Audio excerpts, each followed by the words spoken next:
poder compartir con ustedes de este espacio. No puedo iniciar sin antes extender un agradecimiento a la Comisión Interamericana por haber auspiciado y creado este espacio tan importante para compartir desde la academia temáticas que son tan importantes. Mi nombre es Juliana Sánchez Vallejo, yo soy docente investigadora de la Universidad de la Gran Colombia de Armenia y actualmente pasante en la Comisión Interamericana de Derechos Humanos en la sección de fondo. La temática que quiero plantear ante ustedes el día de hoy tiene que ver con el impacto que ha tenido la labor de la Comisión Interamericana desde el punto de vista del derecho ambiental, partiendo del caso colombiano. Esta es una temática que surgió en una investigación desarrollada dentro de la universidad en coautoría con un brillante estudiante de nuestra Facultad de Derecho, Steven Muñoz López, quien el día de hoy no pudo estar presente, pero que también extiende un agradecimiento a la comisión. Para realizar la presentación estaré dividiendo por efectos de tiempo en 3 breves momentos la presentación. Inicialmente plantearé cómo se ha dado el desarrollo del aspecto del medio ambiente dentro del sistema interamericano, partiendo de la visión que plantea la Comisión Interamericana y continuando con la visión que ha tenido o continuó la Corte a partir de los avances que ha tenido la Comisión. Posteriormente estaré avanzando con los elementos del medio ambiente en Colombia y cómo ha sido un reto para Colombia en la inclusión de estos aspectos del medio ambiente, para finalizar entonces con algunas conclusiones. Para partir entonces frente al derecho al medio ambiente, habría que plantear una discusión que se ha dado no solamente a nivel internacional, sino también dentro de las propias jurisdicciones nacionales frente a la justiciabilidad del derecho al medio ambiente.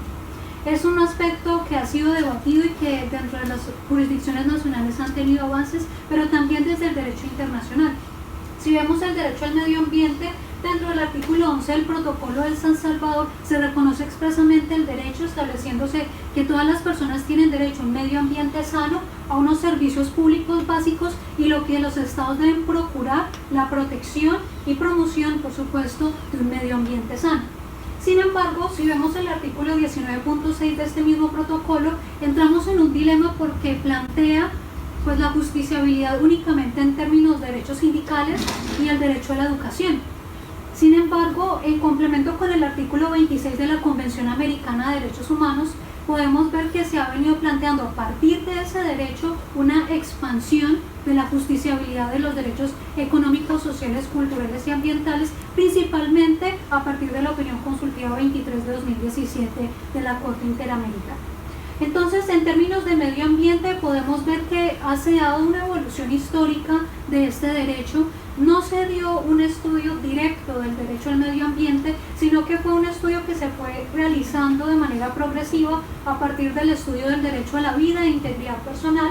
los derechos de las comunidades indígenas, principalmente a partir del artículo 21 de la Convención Americana en relación con el derecho a la propiedad privada, y por supuesto en contextos de industrias extractivas.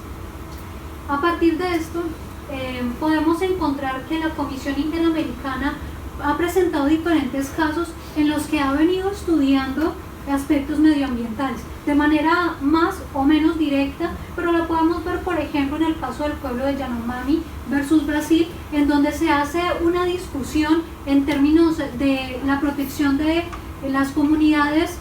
del pueblo Yanomami. Sin embargo, una protección muy de la mano con la construcción que había de una carretera en territorio amazónico, en donde no hubo consulta previa ni se consultó con las comunidades indígenas si querían o no querían que pasara una carretera por su territorio. En sentido muy similar, tenemos el caso de Aguas Tignis versus Nicaragua, en donde justamente se discutió la concesión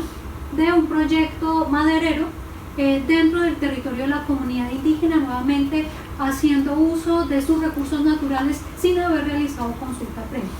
Y el caso de las comunidades indígenas mayas de Toledo versus Belice, que muy de la mano con Aguas Tignis tiene que ver con la tala de árboles y la explotación de recursos petroleros dentro del territorio de la comunidad indígena. A raíz justamente de estas diferentes consideraciones del estudio de la propiedad privada, del derecho a la vida y a la integridad personal, la comisión termina haciendo un estudio de cómo el medio ambiente sano tiene una relación con los derechos que están contenidos en la Convención Americana. Asimismo se ha visto en el caso San Mateo versus Perú, en donde ya tiene que ver con residuos tóxicos que eran desechados cerca de la comunidad y que terminaba afectando la realización de la vida de ellos. Y el caso del pueblo inuit contra los Estados Unidos, muy interesante, porque es una demanda que se presenta por parte de la comunidad esquimal, que demanda a Estados Unidos porque ya están sintiendo los efectos del cambio climático, y estudios que ya se han realizado que indican que aproximadamente en 10 años el territorio donde habitan estas comunidades no va a ser habitable, puesto que se va a inundar debido a la desglaciación y los niveles del mar que han estado subiendo de manera progresiva, por lo que se hace una demanda para que se pueda controlar, teniendo en cuenta que Estados Unidos es uno de los principales estados que emite dióxido de carbono. Y el caso del Parque Natural Metropolitano de Panamá versus Perú, que es un caso muy interesante, a pesar de que la comisión dio un informe de inadmisibilidad del caso. Lo cierto es que se presentaba aquí uno de los primeros casos en donde se estudia el derecho al medio ambiente, no de una comunidad indígena, sino de el pueblo panameño, puesto que se pretendía la construcción de una carretera que atravesara el parque natural, que era una reserva natural, y que terminaba afectando, por supuesto, a las diferentes personas y comunidades que habitaban dentro de la ciudad de Panamá. Desde esa perspectiva, entonces, se presenta un caso muy interesante que, aunque fue declarado inadmisible porque no se presentaron en la petición víctimas directas, sino que fue una demanda en abstracto, se evidencia allí un caso muy interesante que probablemente seguirán llegando en esos términos a la comisión. Pero la Comisión Interamericana también, desde sus informes temáticos, ha hecho avances bastante importantes. En el año 2009 presentó un informe sobre los derechos de las comunidades indígenas frente a industrias extractivas, y allí planteaba cuáles eran las obligaciones que tenían los estados en relación con esas comunidades indígenas cuando justamente dentro de su territorio ingresan o pretenden ingresar industrias extractivas. De allí entonces se derivaba el deber estatal que tiene de actuar de manera inmediata para suspender, reparar y prevenir los daños, sobre todo de reparar cuando ya ha habido efectivamente una vulneración de la comunidad indígena y que va a requerir la actuación estatal, por supuesto por no haber realizado la debida supervisión en el momento que correspondía. De la misma manera, ha establecido que deben existir requisitos especiales para implementar proyectos de desarrollo que se realicen en tierras ancestrales o en comunidades indígenas, es decir, que proyectos que están vinculados con comunidades indígenas deben tener unos requisitos mucho más fuertes, sobre todo en términos de consulta previa, a efectos de garantizar sus derechos, y por supuesto el que no se deben aprobar proyectos cuando se encuentra que va a haber una vulneración a la permanencia cultural o física de este grupo. La conexión directa que tienen las comunidades indígenas con su territorio conlleva que de desaparecer o trasladarse de ese territorio muy probablemente se va a perder la riqueza cultural o incluso puede ponerse en riesgo la existencia de esta comunidad. De la misma manera, ha establecido la necesidad de la participación y los beneficios compartidos de estas comunidades cuando hacen parte de proyectos mineros, la necesidad de que haya un control y prevención de las industrias extractivas que se realizan de manera ilegal, y por supuesto la prevención de aquellos elementos que lleven a enfermedades o a actividades que pueden vulnerar desde el punto de vista sociocultural las comunidades indígenas.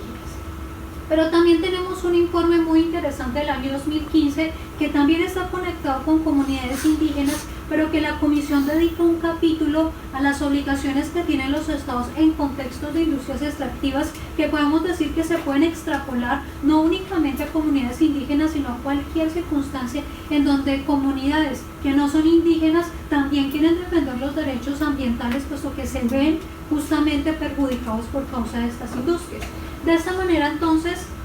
se derivan una serie de obligaciones, como lo ha sido el deber de diseñar, implementar y aplicar de manera efectiva un marco normativo en términos de industrias extractivas. Lo dialogábamos en otra mesa, ¿no? Y es que muchas veces existe la norma interna, pero ni siquiera la norma interna se aplica.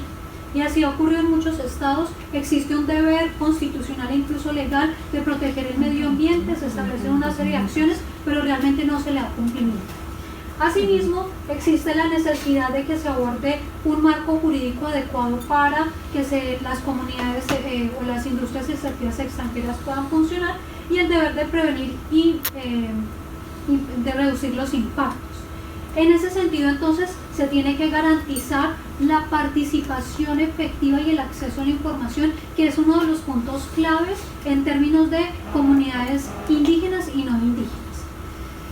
En términos de la Corte Interamericana han existido casos muy interesantes, casos conectados inicialmente con la vida y su estrecha relación con el agua, como fue el caso de Yaquiaxa versus Paraguay y algunos otros.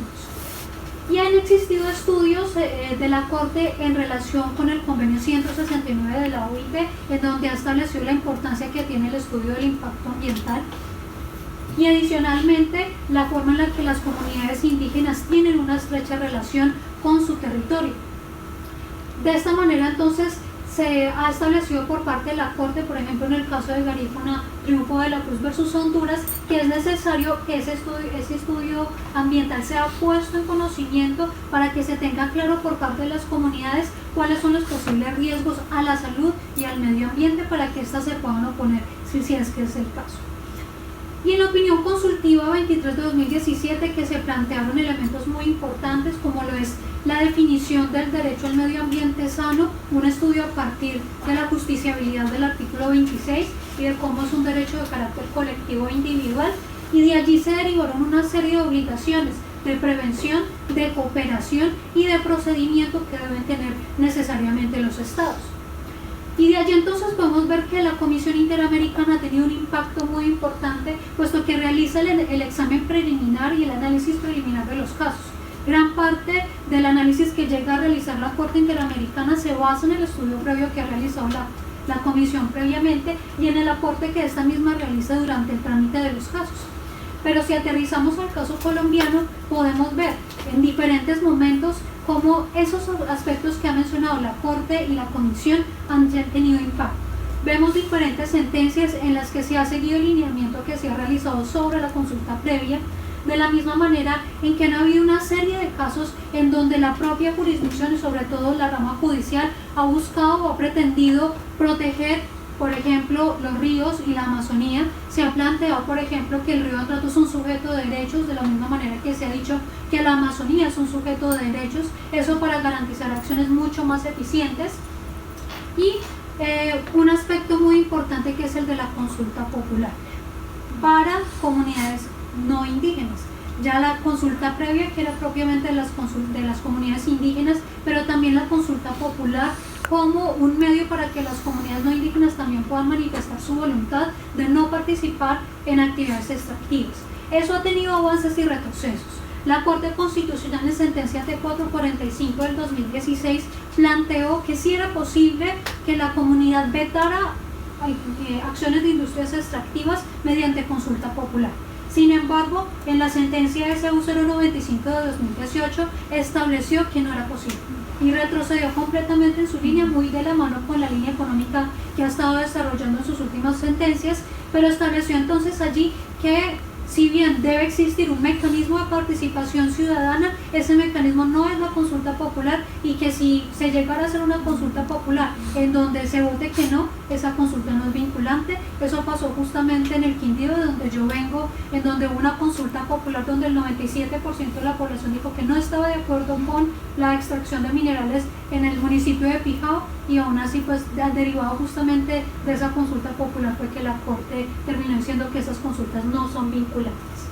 Para concluir, entonces, se puede decir que desde la perspectiva colombiana podemos ver que hay un alto impacto en las decisiones de la Comisión. La línea que se ha seguido en términos de consulta previa, podemos ver que ha habido avances muy importantes. Muchas sentencias de la Corte Constitucional nos evidencian este aporte. Sin embargo, todavía persisten los conflictos con las comunidades indígenas, principalmente en regiones como el Cauca, la Guajira, en donde hay alta presencia de explotación o falta de demarcamiento territorial, y que eso nos muestra todavía que hay ciertos conflictos en términos ambientales. De la misma manera que se plantea un reto, y es la realización de actividades extractivas frente a los parámetros interamericanos y la eventual responsabilidad que pueden tener los estados por causa de no haberle dado una correspondiente supervisión y cumplimiento a su normatividad frente a las industrias extractivas o las empresas. Entonces allá hay un doble reto, porque muy probablemente en poco tiempo se va a encontrar que van a haber casos de la Comisión donde las comunidades indígenas y no indígenas afectadas por estas industrias extractivas pues van a llegar al sistema interamericano. Y finalmente, en el caso propio del colombiano, nosotros tenemos un gran reto, que es crear el mecanismo a través del cual pues se va a brindar la participación, puesto que eso es importante para que no ocurra lo que nos dijo hace poco la Corte Suprema colombiana, y es que el poder humano, creyéndose la medida de todas las cosas, se tornó en desmesurado e irresponsable. Muchas gracias.